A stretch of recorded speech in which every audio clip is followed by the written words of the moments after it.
చేసే ముఖ్యమంత్రి గారు చేసే పని ముందు, ఆయన పడే కష్టం ముందు, ఆ వయసులో మేము ఎంత అని ప్రతి ఒక్కళ్ళు యవ్వనస్తులు సైతం అనుకునేలాగా కృషితో నాస్తి దుర్భిక్షం అన్న మాటల సంపూర్ణ సార్థకతగా నిలిచినటువంటి విశిష్ట వ్యక్తి, ఈనాటి కార్యక్రమ ముఖ్య అతిథి, గౌరవనీయులైన ఆంధ్రప్రదేశ్ రాష్ట్ర ముఖ్యమంత్రి వర్యులు శ్రీ నారా చంద్రబాబు నాయుడు గారిని వారి సందేశం అందజేయవలసిందిగా సాదరంగా సగౌరవంగా మీ అందరి కరతాళ ధ్వనుల మధ్య ఆహ్వానిస్తున్నాం.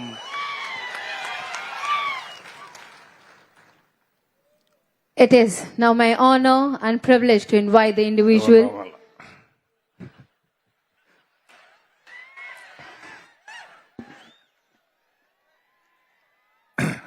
గౌరవనీయులు, మిత్రులు, ఉప ముఖ్యమంత్రి శ్రీ పవన్ కళ్యాణ్ గారు, హోంశాఖ మంత్రి గౌరవనీయురాలు అనిత గారు, director general of police boss గౌరవనీయులు హరీష్ గుప్తా గారు,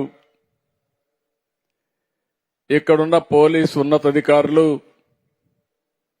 ఈరోజు కొత్తగా పోలీసులుగా నియమించి మిమ్మల్ని చూస్తా ఉంటే నాకు ఒక ధైర్యం వస్తా ఉంది. ఇక ఈ రాష్ట్రంలో లా అండ్ ఆర్డర్కు భరోసా వచ్చిందనే విశ్వాసం నాకు కల్పించారు మీరందరూ.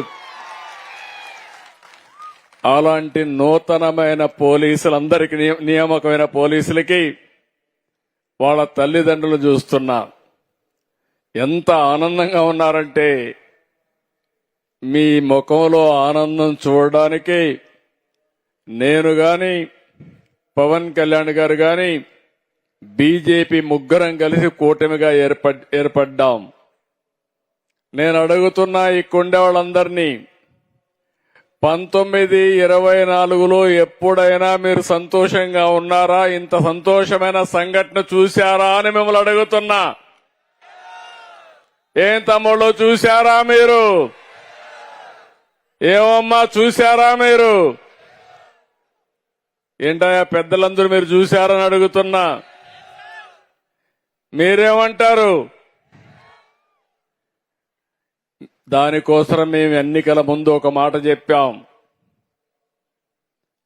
ఈ రాష్ట్రం పూర్తిగా నష్టపోయింది. నష్టపోయిన రాష్ట్రాన్ని మళ్లీ ఘాటిన పెట్టాల్సిన బాధ్యత ఉంది. ఆ రోజు మేము ఇచ్చిన హామీ, ప్రతి ఒక్క యువతకు కూడా ఉద్యోగాలు ఇప్పించే బాధ్యత తీసుకుంటాం. మెగా డిఎస్సి పెడతాం, పెండింగ్ ఉండే ఉద్యోగాలు ఇస్తామని హామీ ఇచ్చాం. ఇచ్చిన హామీని నిలబెట్టుకున్నామా లేదా తమ్ముళ్ళు అని మిమ్మల్ని అడుగుతున్నా.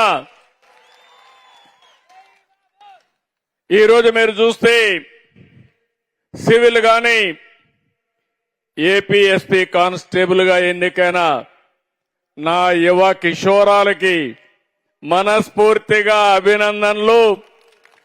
నేను ఆడబిడ్డలను చూశా, ఎంత దృఢ సంకల్పం ఉందంటే, మగ పిల్లలే కాదు మేము కూడా బ్రహ్మాండంగా పనిచేస్తామని ఒక అకుంఠితమైన దీక్ష చూపించిన ఆడబిడ్డలకు కూడా మనస్ఫూర్తిగా నమస్కారాలు, అభినందనలు. నేను చాలా సార్లు ఎక్కడన్నా వెళ్తే పిల్లల్ని అడుగుతాను, నువ్వు ఏమవుతావని అడుగుతాను. మెజారిటీ చెప్పేది నేను పోలీస్ అవుతానని. నేను ఎప్పటికప్పుడు అడిగేవాడిని, మీరు పోలీస్ అవుతామంటే అంటే లాఠీతో కొడదామని అడిగేవాడిని. కాదు, ప్రజల ప్రాణాలు కాపాడడానికి పోలీస్ అవుతానని పిల్లలు చెప్పారంటే అది పిల్లలకుండే పోలీసుల మీద నమ్మకం అని చెప్పి కూడా నేను మీకు తెలియజేస్తున్నా. ఈరోజు 4 ఏళ్లుగా వేచి చూశారు మీరు. నేను అడుగుతున్నా, పట్టుదలగా నుండుంటే కోర్టులో ఏదైనా స్టే ఉంటే వెకేట్ చేయించాలా లేదా అని అడుగుతున్నా. అలాంటిది 4 ఏళ్లుగా మీరు వెయిట్ చేస్తే ఈరోజు అనేక కోర్టు కేసులు వచ్చాయి. అన్ని కోర్టు కేసులు కూడా ఎక్కడికక్కడ పరిష్కారం చేశాం.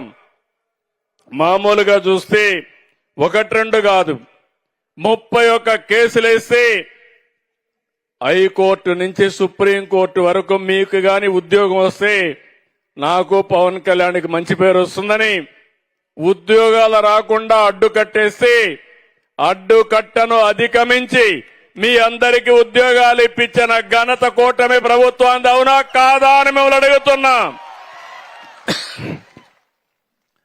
6100 మందికి రిక్రూట్మెంట్ నోటిఫికేషన్ ఇచ్చాం.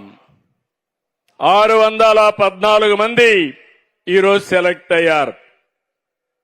రేపు ట్రైనింగ్కి వెళ్తున్నారు. ట్రైనింగ్ అవుతానే మీరందరూ కూడా మళ్ళా ఉద్యోగానికి వస్తున్నారు.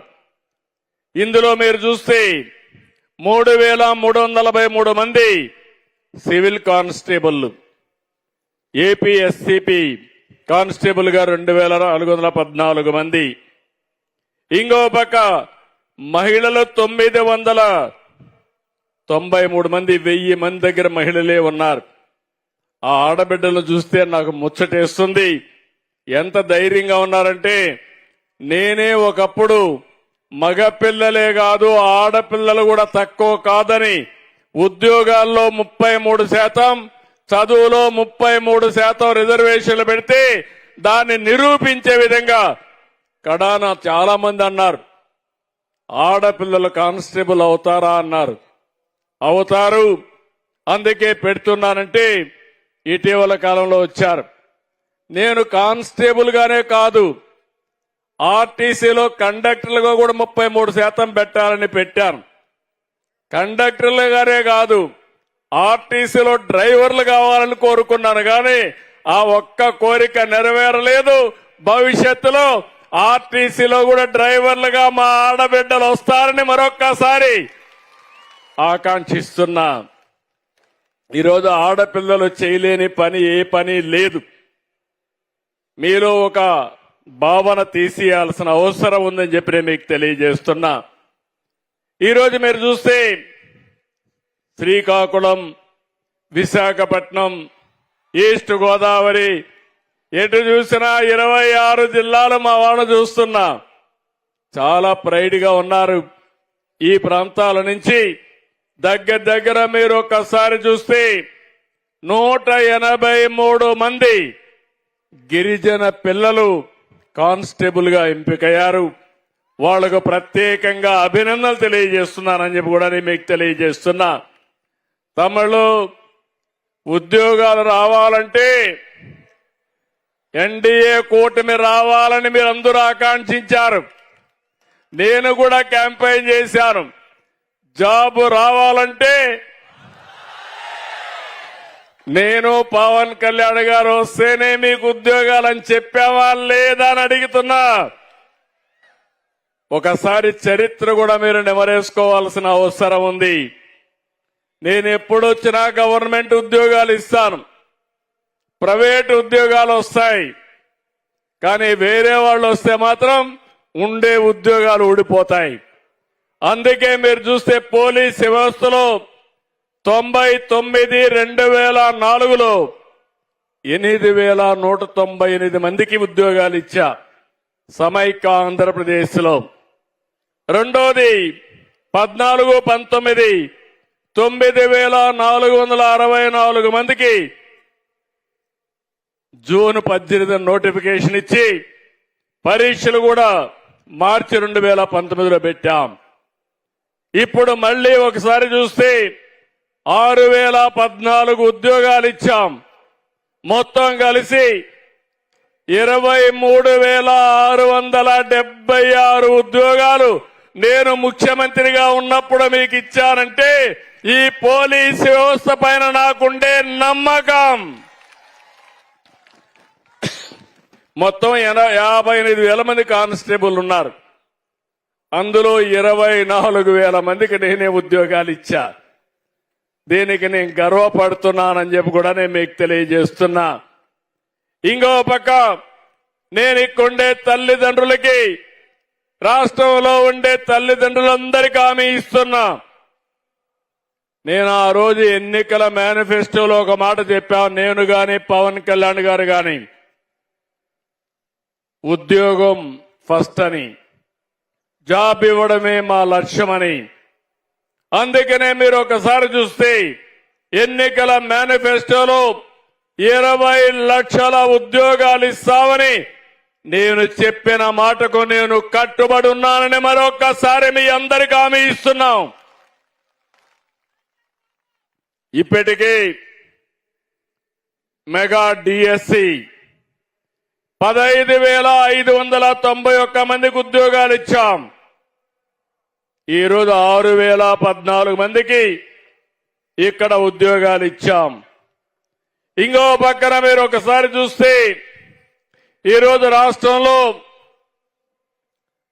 అన్ని డిపార్ట్మెంట్లలో 4,51,347 మందికి ఇప్పటికే ఉద్యోగాలు ఇచ్చాం. ఇది కాకుండా మీరు ఒకసారి చూస్తే దగ్గర 197 ప్రపోజల్, 8,55,173 కోట్ల రూపాయలు పెట్టుబడులు, ఇవన్నీ పూర్తయితే 8,23,922 మందికి ఉద్యోగాలు. మొన్నే విశాఖపట్నం పార్ట్నర్షిప్ సబ్మిట్ జరిగింది. అందులో మీరు చూస్తే 538 ఎంఓయూలు చేశాం. 11,38,000 కోట్ల రూపాయలు పెట్టుబడులు వస్తున్నాయి. ఇది వస్తే 11,37,000 మందికి ఉద్యోగాలు వస్తాయి. రెండు కలిపితే 735 పరిశ్రమలు, 19,93,000 కోట్ల రూపాయలు ఉద్యోగాలు, 22 లక్షల ఉద్యోగాలు సాధించి ప్రతి ఒక్కరికి రాష్ట్రంలో ఉండే పిల్లలకి ఉపాధి కల్పించే బాధ్యత మాది అని మరొకసారి హామీ ఇస్తున్నా.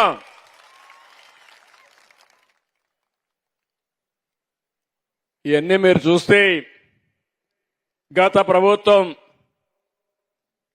ఎన్నికల ముందు నోటిఫికేషన్ ఇచ్చారు. మీకు జ్ఞాపకం ఉంటుంది, నేను ఒక మాట చెప్పాను. నేను మాయా మాటలు చెప్పను, చెప్పిన మాటకు కట్టుబడి ఉంటా. తప్పకుండా ఉద్యోగం ఇస్తానని చెప్పానా లేదా అని మిమ్మల్ని అడుగుతున్నా. చెప్పానా లేదా? చేశామా లేదా? గట్టిగా చెప్పండి. చేశారు అంటే గట్టిగా చప్పట్లు కూడా చెప్పండి చేశారని. చిత్తశుద్ధి ఉంది. 31 రిట్ పిటిషన్లు వేశారు. హైకోర్టు నుంచి సుప్రీంకోర్టు వరకు